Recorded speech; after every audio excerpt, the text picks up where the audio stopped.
Hello everyone, welcome back to another video. This is Irra. Last week I missed out because I was busy, but I'm back yet again. And this week we'll be talking about something that's not very much the focus of my channel, but I'm doing this because I thought that when you have a new channel, you can experiment with various topics and themes. So since it was also medical related, and it is the most talked about thing right now in Pakistan, the Delta variant. Now, the Delta variant is considered to be one of the deadliest current variants of the Covid-19, which originated a few months, I guess, this year, a few months ago in India. That has caused several casualties around the world, and I guess maximum in India itself. So I said, why not share some facts with you about this deadly variant? So let's get into it. To begin with, we'll be talking about the increasing numbers of COVID patients and COVID infections in Pakistan, mostly caused by the Delta variant, and also another variant that is known as the epsilon variant, which was detected, I guess, last week in Lahore. We'll be talking about that later on. Anyways, so talking about, I can see over here a report, and I guess this is from BBC, yes, and the report states that the rate at which the current infections are growing, the third highest rate is of Pakistan in Asia, just behind Bangladesh and Malaysia. Currently, there is a limited period lockdown. However, the situation has not yet been improved.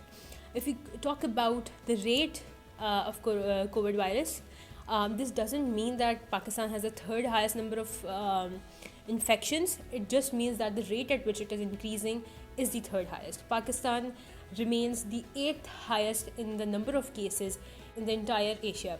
Also, if we talk about the new symptoms of the COVID Delta variant, I tried to find out the most authentic source possible, and this I'll be stating the source in the description as well as somewhere on the screen.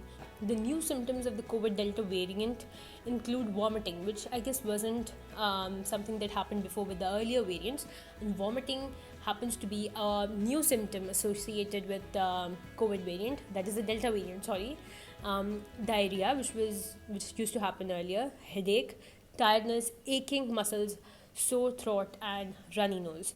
Also, there's this report stating that it takes about 7 days for these symptoms to develop if you have a Delta variant. However, I guess it was about 14 days period, which was required by the other variants to bring out symptoms. So this variant also does bring out the symptoms very earlier, so the body doesn't even have the chance to completely understand the variant and build the immunity against it. Also, a study in China found out that people infected with the Delta variant carry 1,000 times more virus in their noses compared with the ancestral strain which was first identified in Wuhan back in 2019. Talking about another variant that was figured out back in Lahore, I guess 12 days ago, and this is called the epsilon variant, and there were news that cases of epsilon variant were detected in Lahore.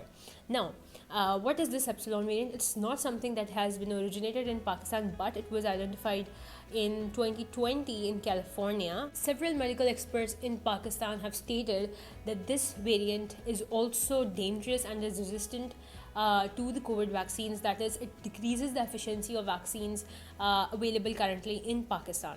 However, we'll have to see how this variant progresses and what its effects are to have an overall picture. As of now, the most deadliest variant is still considered to be the Delta one, and much is not said about the epsilon variants. We'll have to wait and see what this variant has in store for us, and I hope that's not something bad. Pakistan's Central Response Body states that currently about 70% of the cases are of Delta variant in Pakistan, which means that it is quite dangerous, and it also explains the reason why COVID has been progressively increasing in Pakistan at a very rapid rate. Moving on, now we'll see about the efficiencies of the different vaccines which are available in Pakistan and what do we know about them, about the defense against the Delta variant. Now, a very interesting thing that I came across was about the Sinovac vaccine. Now, if you know, Sinovac is a Chinese vaccine of which 2 doses are given 28 days apart. Now, there's this interesting study that states giving a third dose of the Sinovac vaccine after a gap of 6 to 8 months can improve your efficiency against the Delta variant. Now, this is to be noted that this is just a study and nothing has yet been confirmed by Sinovac herself, the company, the manufacturer. Also, there is no news as of now that the Pakistani government is going to administer a third dose about 6 to 8 months to those people who have got Sinovac in the first place. So we'll have to wait and see where this goes. But for now, this was just a study. This doesn't mean you go and get a third shot, just by yourself. It just means that there is a study and this is in talks. So let's see. Probably if this is passed, then it's that this can create a probability of giving 3 shots of Sinovac vaccine to improve the efficiency of the public towards this Delta variant. It is also to be noted that there has been no official statement about the clinical trials on Delta variant that has been released either by Sinovac or Sinopharm, and so we cannot say anything as of now. It was just a research study that was made, and if that happens to be true, then we probably can see ourselves, those vaccinated with Sinovac, getting a third dose, but as of now we don't really know anything. Talking about the AstraZeneca vaccines, the AstraZeneca vaccines in England have showed 92% effectiveness against hospitalization due to the Delta variant, and there has been no deaths reported with those injected with AstraZeneca and they got the Delta variant. So that's another sigh of relief. This is something that is important to understand, that no matter what vaccine you get, you are going to be more immune to whatever variant you get, and that even if you do happen to get infected, even while you are vaccinated, your symptoms will be mild and you will have lesser chances of hospitalization and severeness. And so that is very important, that in the very first place you get vaccinated. Now, also coming back to the other vaccine here, that is the Sputnik 5, and there is some incredible news for those who are injected with Sputnik, and for those who are not inoculated yet and they have plans to be getting inoculated with the Sputnik 5. Sputnik 5 earlier in June released a statement stating that it was 90% effective, but a very recent study that I came across probably I guess 2 to 3 days ago stated that Sputnik 5 was about 83% effective against the Delta variant, and this makes Sputnik one of the most effective vaccines available. If one remembers, it was also probably the earliest of vaccines of COVID to be released to the public, and definitely Sputnik 5 is a very strong and very effective vaccine. As of now, Pfizer and Moderna are not very common in Pakistan, so I'm not talking about them right now. Moving on, we'll also be talking about the vaccine statistics in the entire year. Earlier in 2021, this year that is, when the vaccinations started here in Pakistan, the government had released a statement saying that they were planning to inoculate about 7 crore of people in Pakistan. The entire population of Pakistan being 22 crore plus means that 7 crore was a very small number and that it was not a very progressive approach. However, the situation right now is very different, and the latest vaccine statistics, which I'll be sharing with you in a while, looks a positive approach. According to a new report, the government now plans of vaccinating 70% of the population in 2021 or by the end of 2021, which was earlier about 32%, that was 7 crore. So this tells us that the vaccination program by the government of Pakistan is ramping up, and this is a positive sign. However, this does have several limitations, provided the fact that not all of our population wants to be vaccinated, and that also some people are not really sure that they need to be vaccinated or not. So these limitations do remain a hurdle in the way. Now, talking about the statistics that I was to be sharing with you as promised earlier in the video.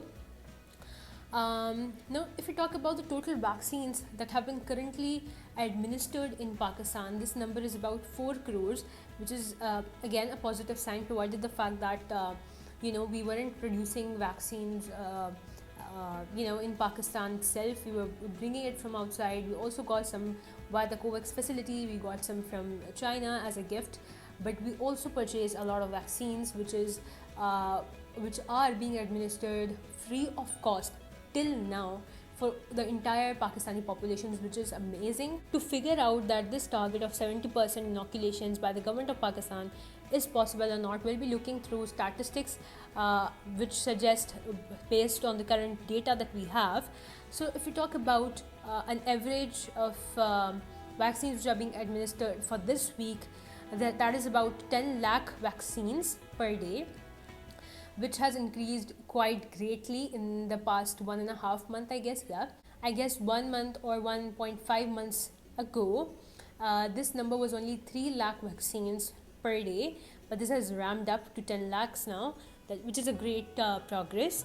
However, if we have a calculation of the leftover 130 days almost in this year, and if you put an average of 10 lakh vaccine per day, this will yield us about 13 to 14 crore of vaccines which can be administered in the next 130 days. And with the fact that we have already administered 4 crore of vaccines, this tells us that about 18 crore people can be vaccinated by the end of this year, which tells us that about 6 to 9 crore of people can be fully vaccinated. This tells us that if 6 to 9 crore of people can be fully vaccinated, with about 18 crore of people vaccinated in a whole, this number tells us that about 40% of the people can be vaccinated by the end of this year if this average continues. If the government of Pakistan wishes to fulfill her goal of 70% inoculations by the end of this year, it means that roughly 22 lakhs of vaccines should be administered per day in the leftover 140 days in this year, which is again a very huge number. They've managed to touch 10 lakh, 11 lakh also per day, but this is not sufficient if they wish to inoculate 70% of people by the end of this year.